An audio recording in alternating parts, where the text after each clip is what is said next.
Добро вечер во емисијата 360 степени налсат. Наш гостин вечерва е министерот за надворешни работи Никола Димитров, во чиј ресор се вкрстуваат многу од очекувањата и надежите за следната 2018 година. А тие се поврзани со прашањата дали Македонија в година ќе ги почне преговорите за членство во Европската Унија и дали ќе ја добие поканата за влез во НАТО. И на каков начин ова амбиција е поврзана со прашањето за името, за кое исто така се креира атмосфера дека би можело да биде решено во текот на следната година.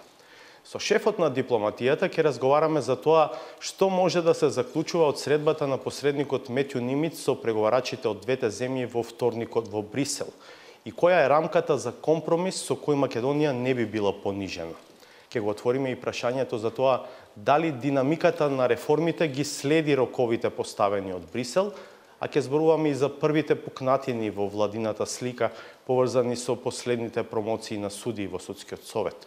Конечно, ќе разговараме и за улогата на ВМРО-ДПМН во овие процеси во пресрет на партискиот конгрес за избор на нов лидер. Крајот е за нова саботажа. Бидете налсат, интервјуто со министерот Димитров почнува по кратка пауза.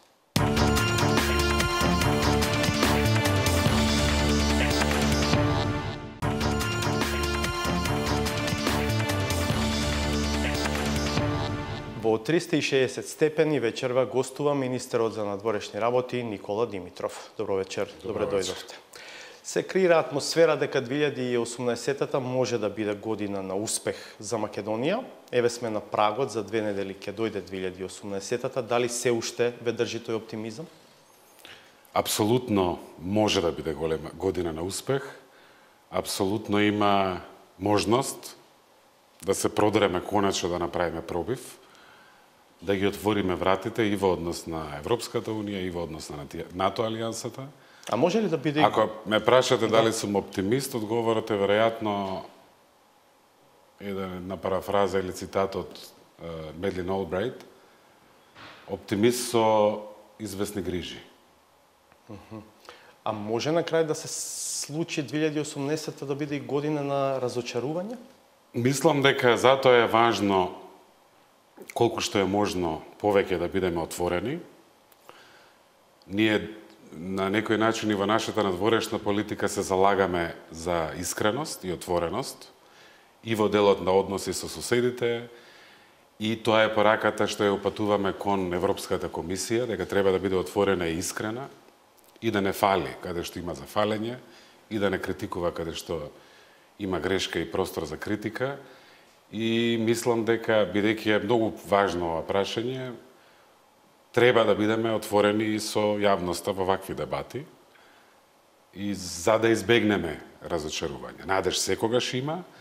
Факт е дека конечно има игра, го најдовме патот. Далеку подобри сме, бидејќи конечно за Македонија се зборува како за успех и во Европа, па искрено и во светот нема многу шанси за успех. И дури тоа е еден од адутите со кои што добиваме поддршка и политичко внимание од големи играчи. Да. Кога зборуваме за надеж и за оптимизам, тоа е поврзано со евентуален почеток на преговорите за членство со Европската Унија или барем добивање на датум за почеток на преговори и за добивање на покана за влез во НАТО. И тие две амбиции се тесно поврзани со прашањето за името. Моето прашање е каков би бил дневниот ред на станите? Дали прво почеток на преговори за членство со ЕУ, па решавање на прашањето за името во некаква рана фаза, да речеме, на тој процес? Или прво сепак мора да се реши прашањето за името, па да се отворат пристапните преговори? Мислам дека прво е исклучително важно прашањето. За оние што по-внимателно го следат овој процес, претпоставувам дека ќе се сетат дека претходниот комисар Фуле имаше еден предлог за паралелно одвивање на пристапните преговори, значи одлука за почеток, политичка, сите земји членки, Грција да се сложи. И имаше една таква волја од многу земји членки, тоа беше последниот пат есента 2012 година. И при тоа тој велеше дека во тој паралелен процес прашањето за името не значи дека ќе биде оставено на некој заборавен паркинг и оставено настрана, сакајќи на тој начин да ја придобие Грција во процесот, за таа сепак да дозволи почеток на преговори и да знае дека во рана фаза ќе има напори за решавање на тој процес.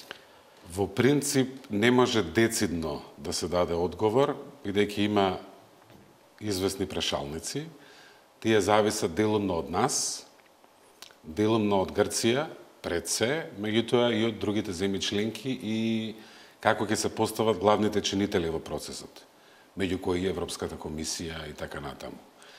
Факт е дека стравот на Грција и во делот на подпишувањето на времената спогодба од 1995 година, кандидатскиот статус од 2005 година, стравот е дека ако направиме следен чекор, на некој начин се обидуваме да не го затвориме прашањето, туку глумејќи преговори и глумејќи процес или имајќи процес заради процес, без да бидеме сериозно влезени со добра вера, да се обидеме да ја надминеме разликата, на некој начин би ги извозеле, или нели, што велиме, жедни преку вода да ги поминеме, и со тој страв треба да се соочиме и да аргументираме, бидејќи факт е дека отварањето создава една порелаксирана атмосфера и за ова прашање. И може дури да биде корисно и во функција на ова прашање. Тоа е во согласност и со времената спогодба и мислам дека не е невозможно, меѓутоа ќе треба уште многу убедување. И сега, министре, ако е ова второто, а целта е јуни, бидејќи за јуни се зборува како за цел, кога очекуваме на крајот на бугарското претседателство да се донесе политичката одлука за одредување датум за почеток на преговори, тогаш до јуни не останува многу простор за решавање на прашањето за името. Или очигледно е дека веројатно сето тоа ќе треба да оди на многу брза лента. Ако велам е втората опција во прашање. Па времето е една релативната категорија, да речеме ова прашање, разликата околу името со Грција, со нашите соседи. Почнува од 1991 година. Значи, трае толку колку што трае од денот на независноста. Од 1993 е резолуцијата, 1995 е времената спогодба. Ние од денеска до јуни Европскиот совет имаме 6 месеци. Ние успеавме во 6 месеци сосем целосен пресврт да направиме. Во тоа како се гледа на Македонија, од земја на криза во земја на можност, вративме многу пријатели, до таа мера до која што големи играчи во меѓународната политика гледаат надеж за создавање на успешна приказна. Нема многу такви можности денес. Може ли да се читаат некакви сигнали какви од првата средба што се случи по подолг период на посредникот Нимиц со преговарачите на двете страни пред неколку дена во Брисел? Што е заклучокот од таа средба? Се разбира, знам дека тоа се доверливи разговори и не очекувам дека вечерва ќе ни раскажете во детали за таа средба, но дали може барем на ниво на заклучоци нешто да дознае јавноста? Мислам дека е тешко да се читаат сигналите за прва средба. Двете страни имаат своји преговарачки тактики. Средбата се случува по подолго време, иако имавме многу интензивни контакти, билатерални пред се, во периодот на последниве 6 месеци. Сепак тој процес бил закочен и немало средба цели 3 години, а и претходно не бил посебно интензивен. Факт е дека се создава контекст, како што беше катализатор на овој процес самитот на НАТО во 2008 година, така и враќањето на игра во Македонија и враќањето на вниманието и на Европа и на Соединетите Американски држави кон Балканот, создаваат еден контекст каде што се актуализира ова прашање. Има голем интерес за пробив. Ние имаме таков интерес. Јас верувам дека и Грција има таков интерес, Европската унија има, НАТО алијансата има, нашите соседи имаат. И тоа создава една атмосфера на забрзување или барем обид за интензивирање на овој процес со намера да се стигне до решение. Дали најавата дека јануари, февруари, март се следните цели за нови средби на посредникот со преговарачите може да се анализирани с, да кажем, оптимистичката страна на процесот? Па, во секој случај ќе има искрен и сериозен обид и од страна на медијаторот, бидејќи тој добива сигнали од меѓународната заедница, го чувствува моментот, исклучително искусен е, ги знае добро и двете држави, ја знае суштината на проблемот. Мислам дека ќе биде корисно и за тој процес да продолжат билатералните контакти, за да ги читаме полесно пораките. Она што е факт, ние мислам дека мораме да направиме се што можеме. Немаме право за грешки. Меѓутоа, за жал, не зависи се од нас. И за да се затвори ова прашање, ќе треба отвореност и волја и од другата страна. Ние често имаме долги дебати за тоа кој какви компромиси направил во минатото. И јас се обидувам и во моите јавни настапи на средбите и мислам дека сите ние во владата да дадеме една нова перспектива, да нема победа и пораз, да најдеме начин двете страни да излеземе задоволни од ова прашање. Се појави една информација во делот грчките медиуми дека веќе има предлог на маса.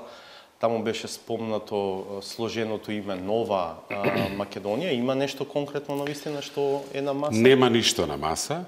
Во идејата на медијаторот, што се гледа од неговата изјава, веднаш по средбата во Брисел, беше да се постави сцената, да се зборува за динамиката, затоа ги спомена дека секој месец ќе има нови средби, нови рунди, и да даде сигнал и кон светската јавност, и кон Македонија, и кон Грција. Сега е времето да се направи се што може да се направи. Има најави кога може да се очекува првото конкретно нешто на маса?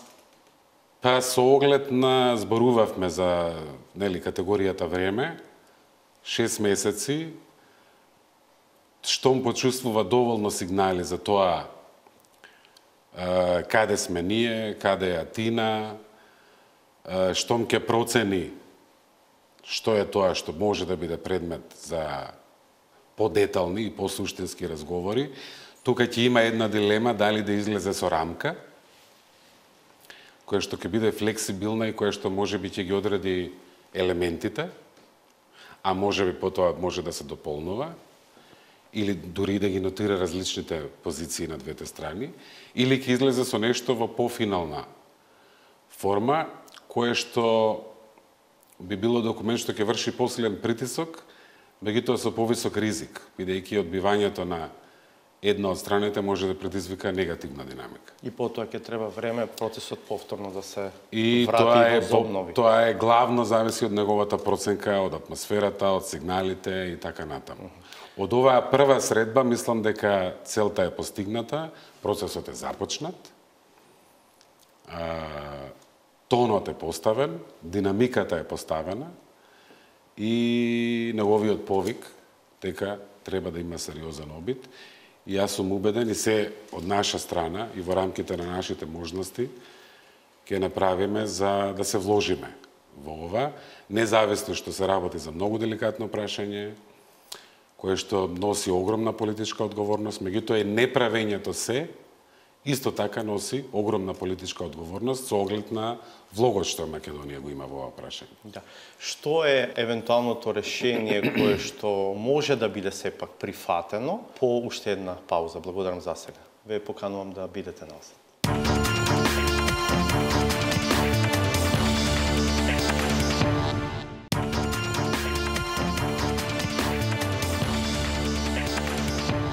Го продолжуваме разговорот со шефот на дипломатијата, Никола Димитров. Разговараме за процесот на преговори, за прашањето за името. Повеќе пати изјавувавте дека колку што сте определен и подготвен да застанете зад компромис, кој што сметате дека би можел да се брани, би бил прифатлив, толку сте подготвени да отфрлите решение кое што би било неодржливо и кое што, како велите, би ја понижило Македонија. Јас не очекувам, се разбира, преговорите, аргументите, тактиката, стратегијата јавно да ја зборувате, но што е рамката на решението што би можело да биде прифатливо? Тоа ќе биде, бидејќи јасно е дека во овој процес печат и конечна одлука ќе направат граѓаните. Она што е наша задача е да извлечеме што е можно повеќе во дадените околности, знаејќи дека решение значи дека и Грција треба да се согласи со решението.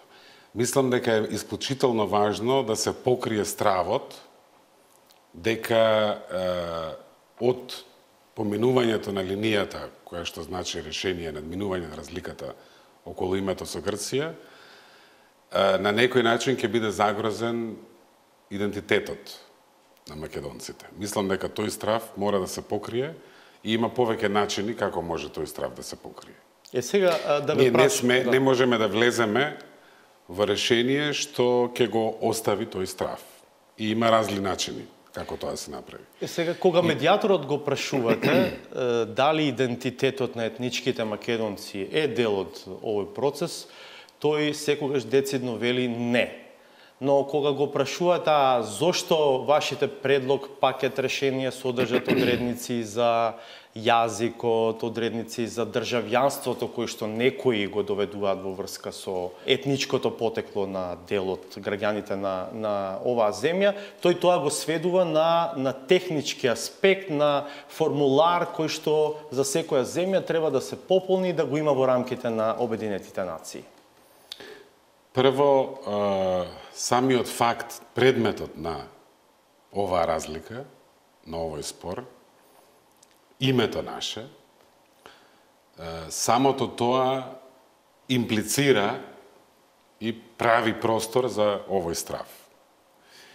И токму заради овие нејасноти, без разлика каков ќе биде одговорот на медијаторот, ние мора да најдеме начин да го покриеме тоа, бидејќи нема да има решение во спротивно. Второ, она што на Атина и е очигледно во интерес, тоа е да направи дистинкција меѓу нашата држава Македонија и нивната провинција Македонија, што е дел од друга држава, нивната држава Грција. И таа дистинкција треба да биде што е можно поприфатлива за нас, и треба да биде исто така прифатлива и за нив. И исто така прашање е кој ќе ја применува, каде се ќе се применува таа дистинкција. Тие се најсуштинските елементи на прашањето.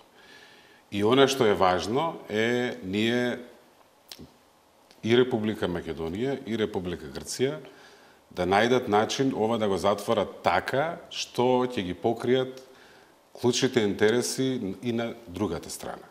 Мислам дека тоа не е невозможно ако има политичка волја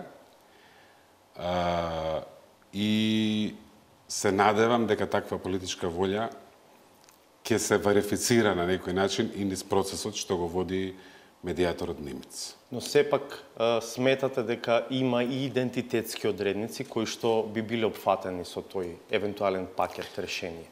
Природата на спорот имплицира, бидејќи се работи за името на Република Македонија, и затоа треба да се најде начин тој страв да се покрие. Да има сигурност дека инаку нема да има решение на овој проблем. И мислам дека, и ќе повторам, вие велите, неколку пати сум кажувал, мислам дека пак ќе кажам, бидејќи е важно. Клучно е ова прашање за државноста на Република Македонија, за иднината и за нашето наследство на некој начин, за да се мисли на политички кариери, мислам дека Клучна работа е собствената совест и затоа нити може да се прифати прашање што се смета за лошо, само за да има решение, нити може да се одбие прашање што ги покрива основните работи и за кои би биле спремни да излеземе пред јавноста и да кажеме зошто ова ги покрива основните работи.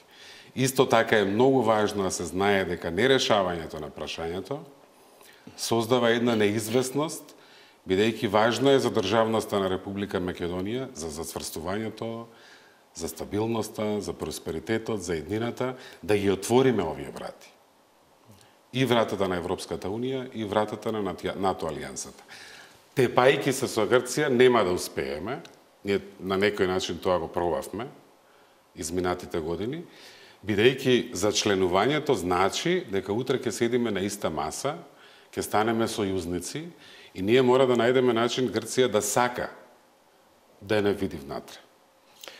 Или да биде невозможно да не бидеме таму. Кога зборуваме за очекувањето на Грција да се направи разлика меѓу поширокиот регион Грција и името на нашата држава, дали Бугарија покажува некаков интерес околу тоа? Кое би било потенцијално име кое што би се користело во меѓународните односи, бидејќи се слушаше дека наводно некои одредници се неприфатливи за бугарската страна и дека и таа би можела да се вмеша во процесот. Мислам дека во контекст на прво нема голема статика во меѓународните односи.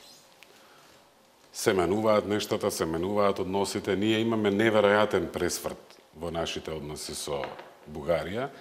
Не заради тоа што подпишавме договор, туку во процесот на подпишувањето се отвори една политичка волја и целосно се смени начинот како комуницираме едни со други. И тогаш кога има разлики, а има повремено и секогаш и ќе има, се разбира, разговараме искрено, разговараме директно и нема игри. Нема обиди за надбудрување од страна и така натаму. Пред се заради постоењето на политичката волја и визијата дека не е добро ни за Бугарија Македонија да остане назад. Така што во услови на ваква атмосфера јас сум убеден дека и врз основа на искуството во последниве месеци, на тие контакти, убеден сум дека од таа страна можеме да очекуваме поддршка. Има ли новата влада доверба во преговарачот Васко Наумовски? Знаеме дека тој беше вице-премиер во една од владите на Никола Груевски. Бидејќи станува збор за високо чувствителен процес и треба да се има сигурно доверба во оној што е најистурен во овие преговори. Јас претходно имам такво искуство, лично, нели бев преговарач од 2003 до 2008 година. Исто така во услови на кохабитација. Прво со председателот Трајковски, беше премиер Црвенковски, после тоа како премиер Груевски, а председател Црвенковски. И тоа не е едноставна позиција, особено не тогаш кога има искричења во тие односи на кохабитација. Така што таа улога бара, особено во вакви услови, ваква констелација, бара и доблес, бара чувство за државата, бара извесен интегритет. Јас од ова што досега го имам видено, скоро бев на посета во Вашингтон, претходно не сме имале некаква соработка, сме биле во различни области и така натаму. И од искуството од овие денови на подготовка и дебрифингот после средбата, имам позитивно искуство и мислам дека се наоѓаме на интересите на државата. Господин Димитров, преговарачот, да не заборавиме, е резултат на предлог на влада и го именува со указ председателот на Република Македонија.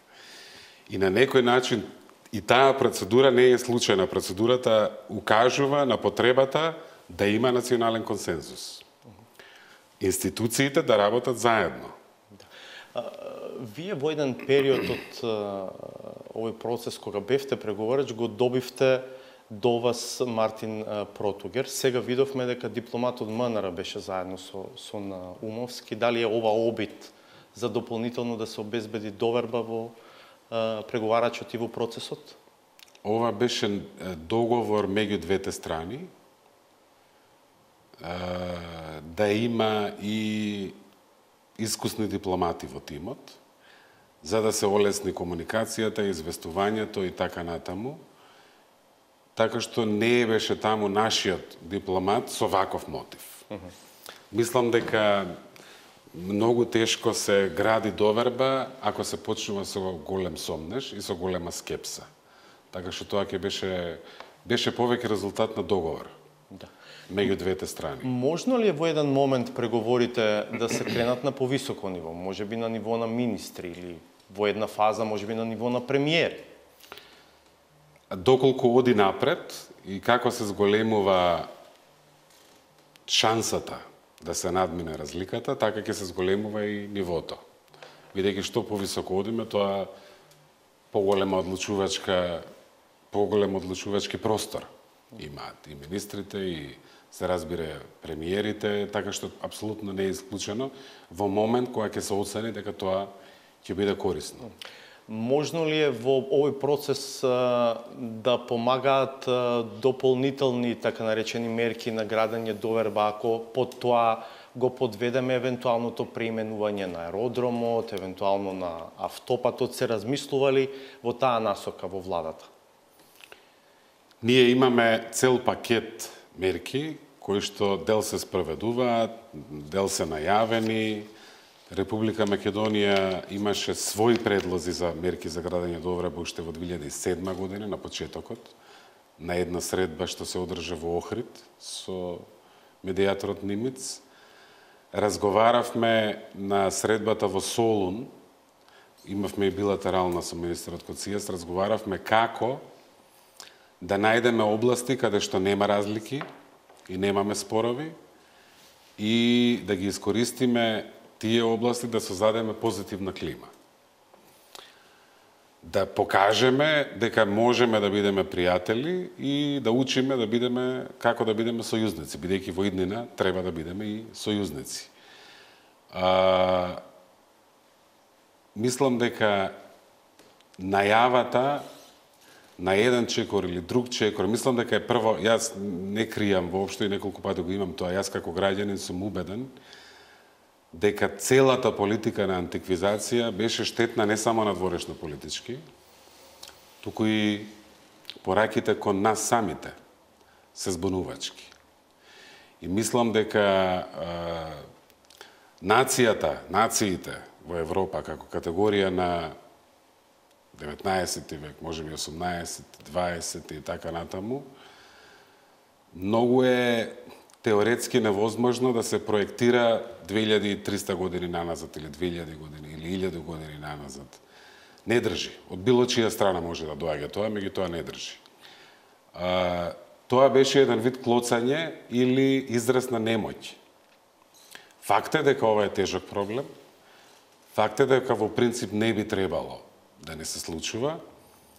Меѓутоа мора да бидеме мудри и мора да најдеме вистински начин како да ги отклучиме тие врати. Со клоцање. Да, има ли сепак помалку и нерационален страв кај дел од јавност и граѓанството овде, бидејќи ово прашање беше направено да биде многу емотивно прашање во изминатиот период. Ова е прашано, например, во контекст на стравовите и тезите дека договорот за добрососедство со Бугарија, например, ќе не побугарчи. Мислам дека прашањата беа злоупотребени во билдање, градење на политички капитал дома. Ги браниме, не ги даваме. Ние допрва треба и да се избориме.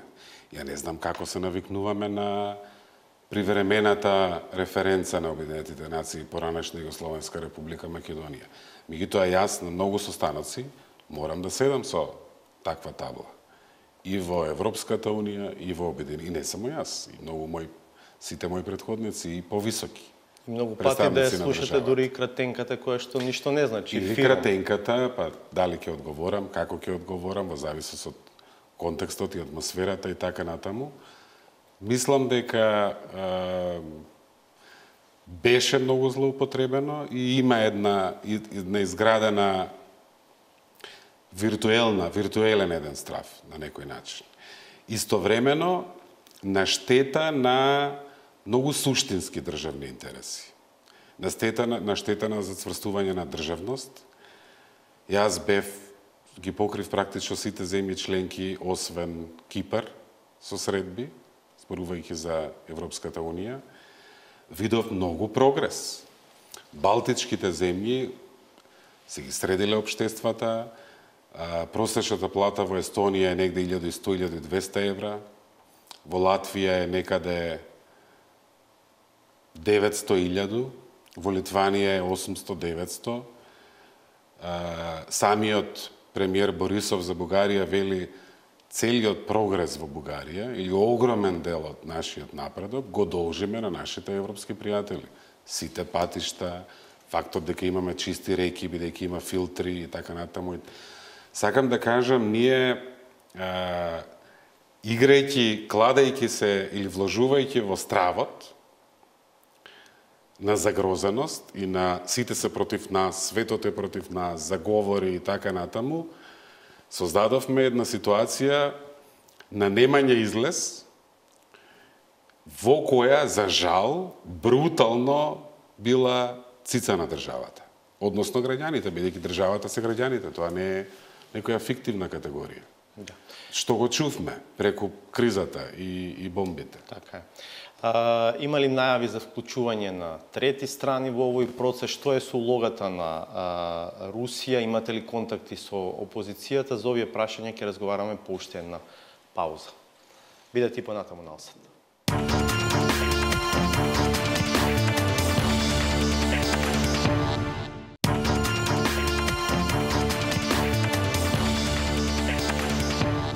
Во студиото на 360 степени и понатаму е министерот за надворешни работи Никола Димитров.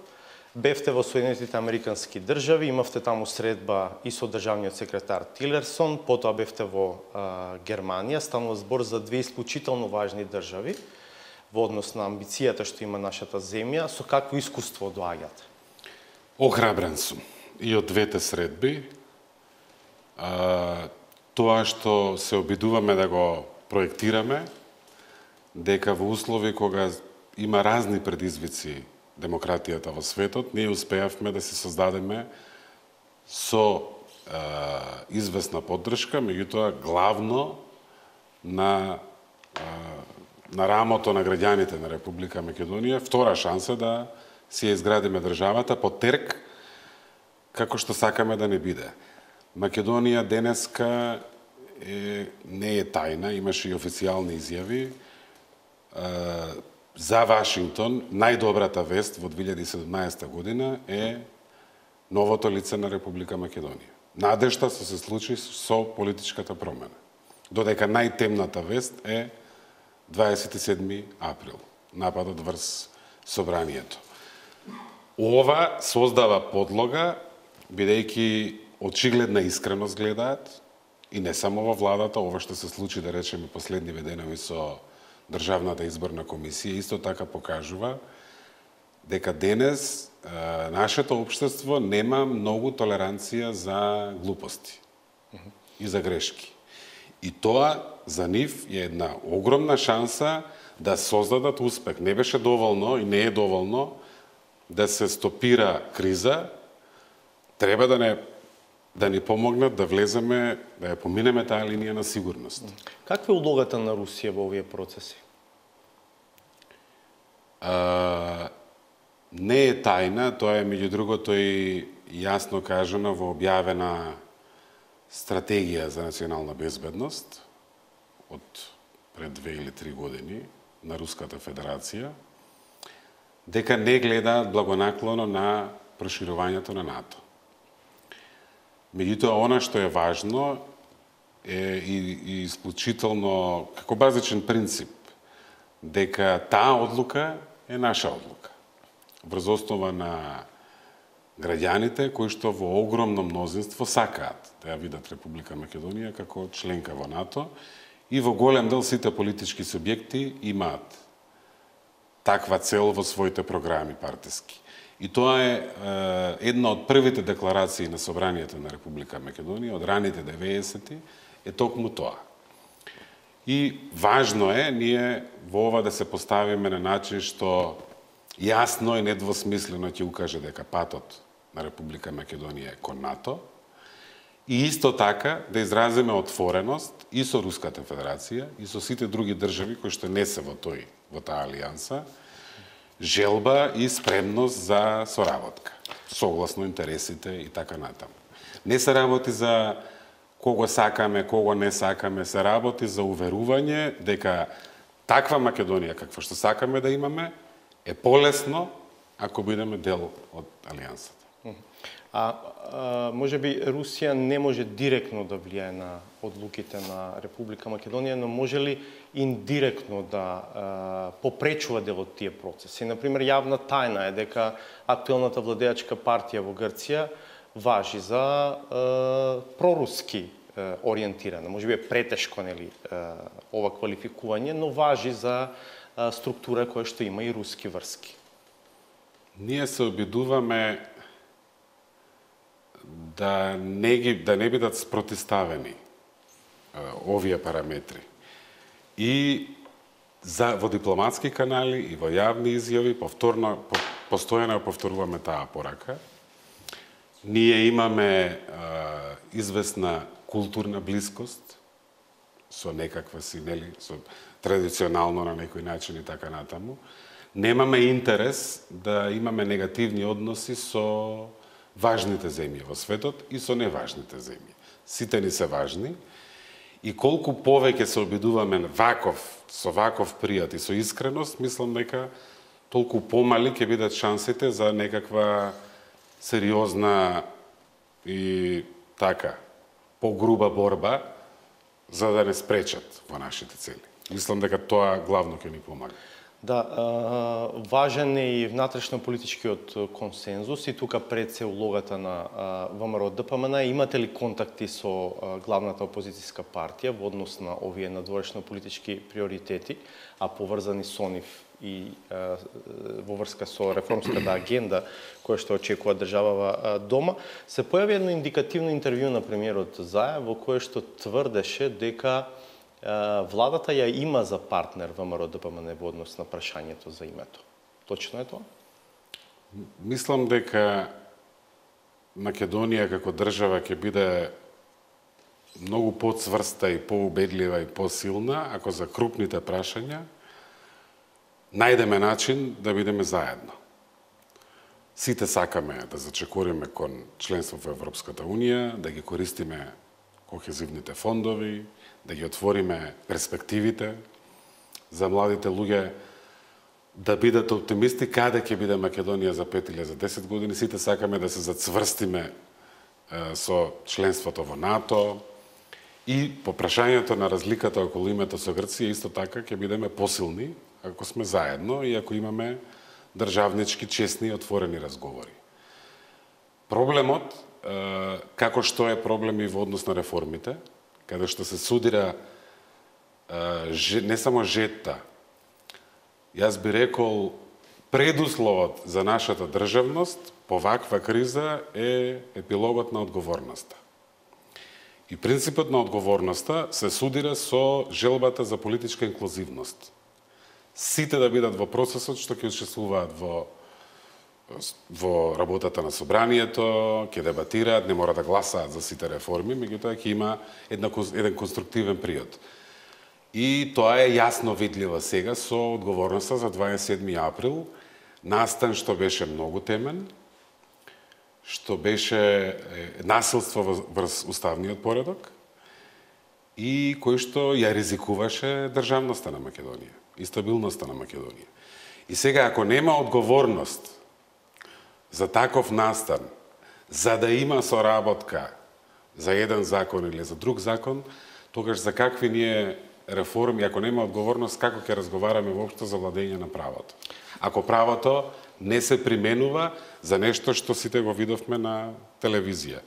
И во однос на името, има еден наратив што јавно се користи, особено во предизборијата се користеше, дека целата оваа криза е еден вид заговор за да се тргне бранителот на националните интереси, иако тоа е многу чудно толкување според мене на терминот и на национални и на интереси. Може би интереси, ама не национални на сите, на целата нација, за да се предадат националните интереси. Ако не се излезе од тој наратив, и вториот проблем за прецизен одговор на вашето прашање е што јас барем чувствувам од она што го гледам во јавноста, има известно разногласие. И ќе видиме каков профил ќе биде опозицијата по партискиот конгрес на 23 декември. Колку повеќе се ориентираат кон државноста на Република Македонија, толку повеќе ќе има шанси да има една сериозна соработка.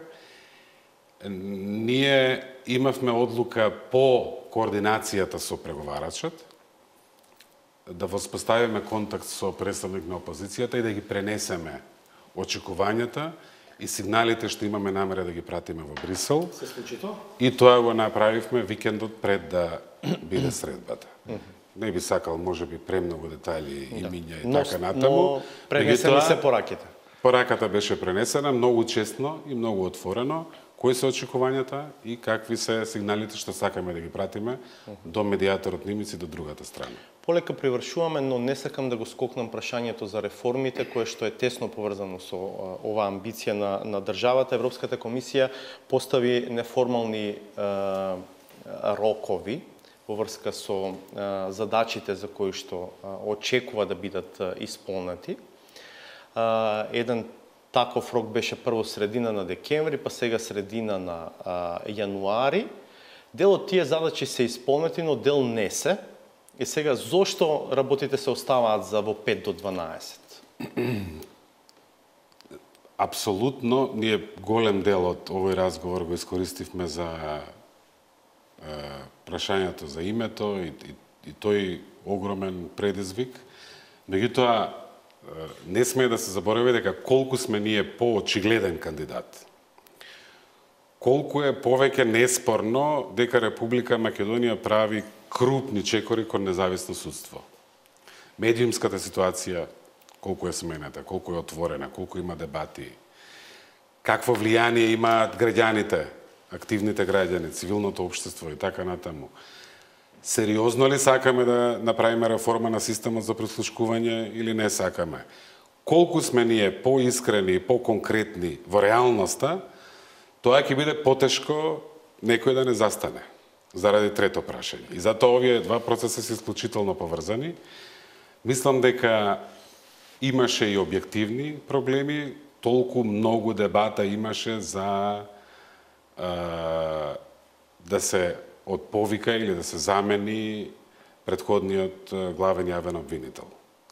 Човек чие што име сите чувме и апсолутно може да се каже, речиси стана синоним за неказнивост и неодговорност. Дел имаше предизборниот период, неработата на собранието во тој дел, некои други правни пречки во контекст на изборна кампања и така натаму. Дел може би сме можеле да бидеме побрзи и пофокусирани. И мислам дека подобрувањето веројатно почнува со прифаќање на известни пропусти. Да. Како, например, ги коментирате сомневањата за влијание од извршната власт при последниот избор и унапредување во рамките на судскиот совет на група судии? Судството е најважната реформа, може би веднаш тука близко до реформата на системот за прислушкување. Важно е и за бизнисот, важно е за граѓаните, важно е да се има довреба во судската правда.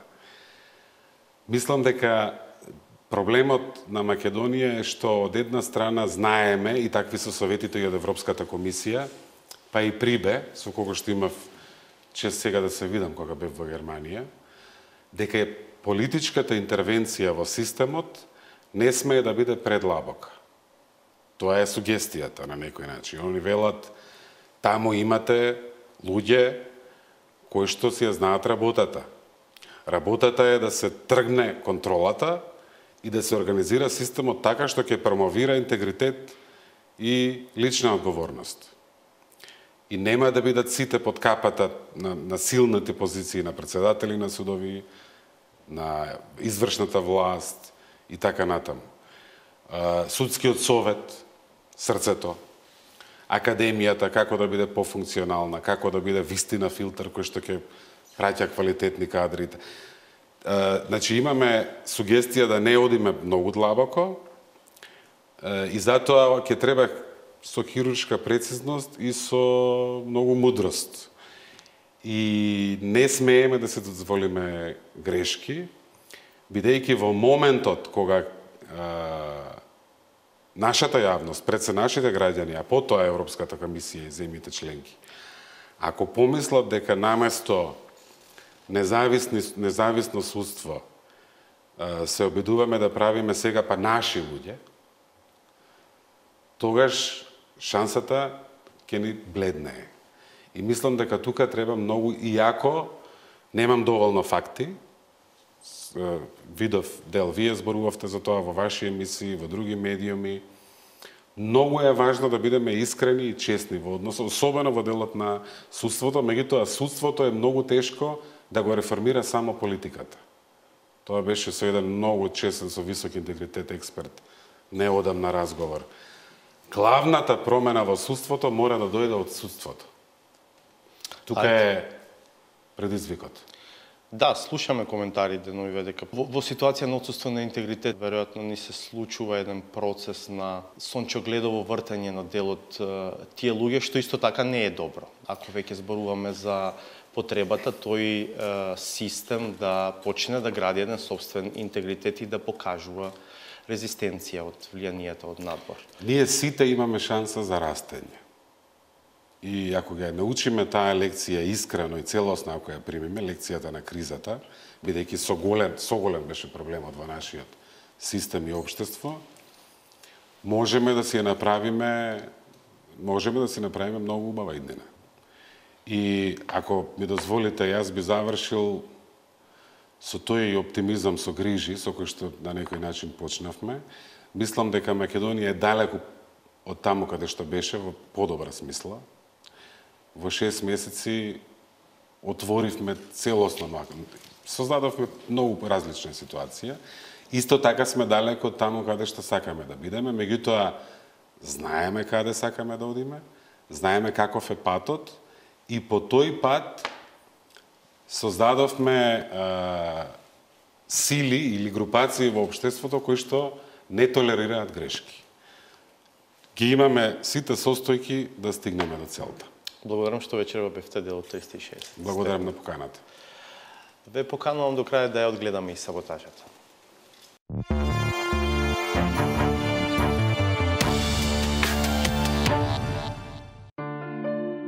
Не постои ништо поедноставно отколку со неколку допадливо скроени реченици да се испрати недвосмислена, јасна и цврста порака дека решенијата се на дофат. Па секој што е уверен дека тие се достојни на нив, да ги прифати и да има сериозна верба во нивната исполнителност. Прв и најважен чекор за намалување на загадувањето е смената на власт. Само нова и одговорна власт може да го намали загадувањето на воздухот. Леснотијата со која демагошки се фрлаат политички памфлети станува огромна тешкотија, кога токму тие кажани зборови ке стасаат да бидат преземени должности. Одговорноста на позицијата во и вон институциите е неспоредлива, а популистичката реторика која се користи за да се стаса до целта не може да трпи изговори кога ќе стане обврска. Надвор од стандардните законите. Еве веќе изминува 10 дена како Скопје е загаден град. Веќе требаше да се превземат други мерки, за жал се уште нив ги нема. Ве замолувам да не даваме реалити шоу варијанти на прашања за некаква си можност за дневно решавање на тој проблем. Тоа е комплексен проблем. За да се заштитат децата и нивното здравје, училишниот распуст да почне порано од предвиденото. Граѓаните имаат право да бидат загрижени и за личното своје здравје и за здравјето на нивните деца. Неодењето на школа што ќе реши по моментот? Дали ќе ја подобриме состојбата со амбиенталниот воздух? Нема. Представници на владата, почитувани граѓани, што да направат денес децата во градинките и учителите? да го отворат прозорот заради грипот или да го затворат заради загадувањето. Кој е одговорот на владата? Очигледно е дека ова власт од Бога чека да се реши загадувањето во Скопје. Се разбира дека не смее да се заборави дека очекувањата на ефекти кои што ќе бидат резултат на Божја промисла, не на проактивни мерки и политики, се должи на тоталното отсуство на грижа на оние што една деценија ракоположија со градот. На постојаните забелешки на бројните пресконференции на кои се акцентираше проблемот со загадувањето. Тие лаконски се подбиваа, само констатирајќи го како состојба. Значи, со нивниот прес не ја измислија Америка, всушност ова е состојба која што постои во градот Скопје. Слична е состојбата и со кучињата. Се е спокојно додека некој не си ги покаже забите, па наместо системски да се приде тогаш кога владее мир, поделени во два табора, љубителите и оние што се против нив, само ја констатираат состојбата. Се додека на сцената не се појави контроверзен лик, што обелоденувајќи дека ја открила Америка, ќе понуди вистинско решение за проблемот. Куќето е приватна собственост. Автомобилот е приватна собственост. Добро. Автомобилот можете да го користите на трки. Зашто да не можете да го користите куќето во борби? Ја на Екстрим телевизијата сум гледал борби со кучиња од Запад. Го има тоа, го има во Америка, го има во Велика Британија. Тоа е спорт. Тоа е спорт колку што и сцените во собранието може да се третираат како активност од таков карактер. Може би оваа корелација звучи парадоксално, но навистина постојат луѓе што мислат дека на таквите сцени треба да се гледа на начин што е спротивен од вообичаениот и нормалниот. Нивната предпоставка е дека во отварањето на борилиштето имало човечка димензија и целта била да и се помогне на публиката, да не се повреди при обидот да ја урне трибината и да влезе на теренот. Пазете, и тие снимки во контекст треба да се гледат. Ја и вака ги гледам тие снимки. А што ако пратениците помогнаа граѓаните да не настрадат, да не направат штета, да не направат кршење или било што? Тоа е малку похумано да го сватиме. И на крајот, нема да биде чудно ако оваа експертиза на поранешниот обвинител биде искористена како референца за партиципација во правосудното преустројство.